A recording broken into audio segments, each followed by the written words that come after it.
Volver entonces aquí al auditorio. Quiero pedir la palabra a Julio Iglesias. Hola, buenos días. Muchas gracias al ICP por la invitación.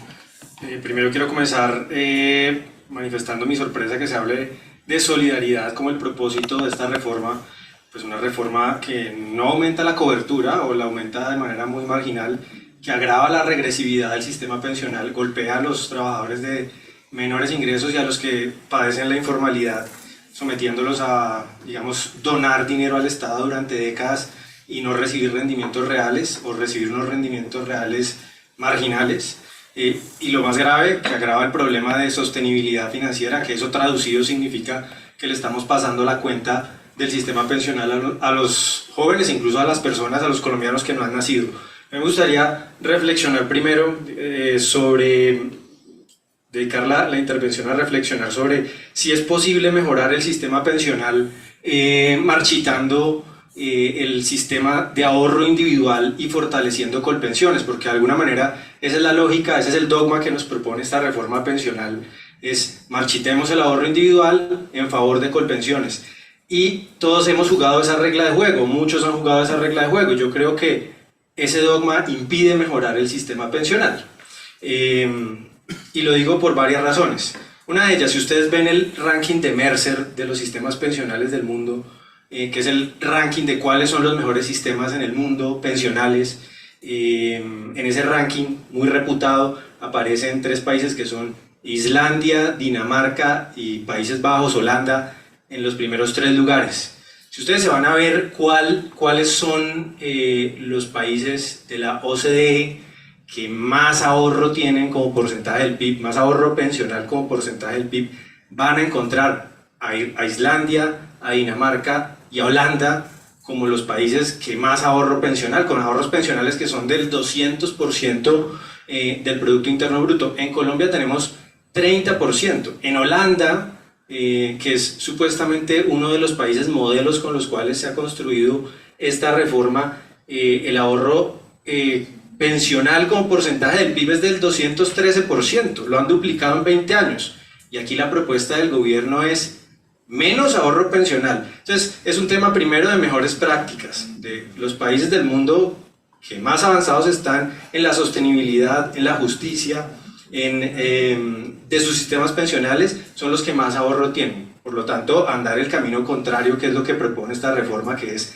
desacumular ahorro, pues no nos va a llevar a ningún mejor sistema pensional de ninguna manera. Pero no solo por esas razones. Me olvidaba mencionar el tema de China, ¿no? Que países que antes desconfiaban del ahorro individual, muy recientemente le apuestan al ahorro individual, como China, con un régimen comunista. Ya hay cuentas de ahorro individual privado. Entonces no solamente estamos hablando de ahorro pensional en abstracto, sino de ahorro pensional privado. Porque aquí lo que no se habla y lo que yo no escucho nunca es cuál es la función social en el sistema pensional de la propiedad privada, como si no existiera, como si no fuera importante. Todos entendemos por qué es importante la propiedad privada de la tierra, porque es importante la propiedad privada inmobiliaria, porque es importante la propiedad privada de los medios de producción, pero parece que no fuera importante la propiedad privada de las cuentas o de los ahorros pensionales. Y sí es importante. Una de las razones por la que es clave el ahorro individual es porque establece una barrera a la tentación permanente de la clase política, del Estado, para saquear las cuentas individuales, el ahorro pensional. De eso sabemos mucho en América Latina, y a veces hablamos como si estuviéramos en la estratosfera, ¿no? Aquí estamos hablando de un marco institucional que, bueno, puede ser más o menos sólido, ya lo vemos con el sistema de salud, no es tan sólido, en cualquier momento hay riesgos de hacer disparates y tonterías. Por lo tanto, las cuentas individuales, la propiedad privada del ahorro pensional es clave para ponerle talanqueras a ese impulso del Estado de cooptar más recursos de la sociedad, y me parece que es una parte muy importante. Pero el otro aspecto que me parece definitivo también es que la propiedad privada de las cuentas individuales es clave para determinar cómo se reparten los beneficios pensionales. ¿A qué me refiero? A que no ocurra lo que pasa con el sistema pensional hoy en Colombia, sobre todo en Colpensiones, y que se agrava con esta reforma, que es que hay gente que aporta al sistema sobre todo la gente más pobre, los trabajadores informales que logran cotizar 2 o 3 años, o los trabajadores que no alcanzan requisitos de pensión y terminan subsidiando al Estado o a otros actores del sistema pensional. No reciben en proporción lo justo, que es unos rendimientos reales de poner plata durante 4 o 5 décadas en el sistema pensional. ¿Puedo 2 minutos más? Las cuentas individuales, la propiedad privada garantiza que ese reparto de los beneficios sea justo, porque si no, vemos lo que está pasando, ¿no? Que es unos, los más débiles, los que tienen menor capacidad de presión en la sociedad, los que no están organizados en sindicatos poderosos o en agremiaciones empresariales poderosas, llevan la peor parte, como en esta reforma que se ensaña de una manera muy cruel con los trabajadores informales, de una manera realmente aberrante. O que se presenta la otra paradoja, ¿no? que la acabamos de ver en el primer texto de la reforma pensional. Nos decían el pilar semicontributivo arranca a los 65 años, entonces las mujeres salieron a decir, oiga, esto es una injusticia porque nos aplazan 8 años la devolución de cualquier tipo de beneficio pensional, eso es un castigo desproporcionado. Entonces dijeron, en esta nueva versión de la reforma, bueno, pongámosla en 60 años. ¿Cuál es el problema? Pues que de nuevo es un castigo desproporcionado para las mujeres, porque al aumentar el periodo de pago de las rentas vitalicias reduce significativamente las rentas que van a recibir las mujeres, por lo tanto es un castigo desproporcionado a las mujeres.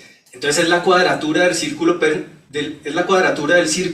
aplicado a las pensiones, porque no se puede cuadrar porque no hay derechos de propiedad sobre las cuentas de ahorro en esta reforma.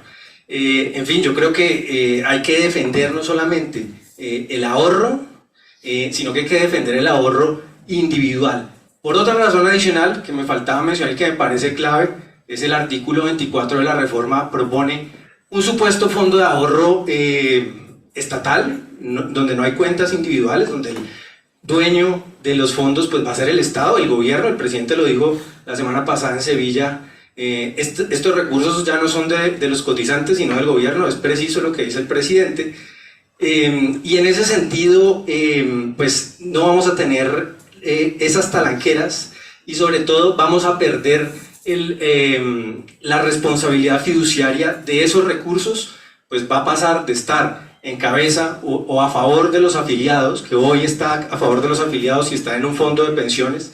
El fondo de pensiones le responde a los afiliados. Ahora, cualquiera sea el mecanismo, cualquiera sea el régimen de inversiones que administre ese fondo de ahorro, pues le va a tener que responder en responsabilidad fiduciaria al Estado, no a los cotizantes. Y por eso la reforma lo plantea de una manera además muy cínica. Dice, el propósito de ese fondo de ahorro es principalmente garantizar el financiamiento del Estado, no responderle a sus dueños, no responderle a los que cotizan, no responderle a los trabajadores, sino financiar al Estado. Y en ese sentido no hay ningún régimen que arregle ese pecado original en el que el fondo de ahorro responde a los intereses del Estado, de financiamiento del Estado, de la clase política, digámoslo así, y no a los intereses de los trabajadores, que son tener recursos para financiar sus pensiones. Y por eso, de entrada, el artículo del fondo de ahorro nos dice que el gobierno determinará cuándo gastarse la plata. Por eso, porque la plata es del Estado, se la van a confiscar a los trabajadores, y esa es la razón. Gracias.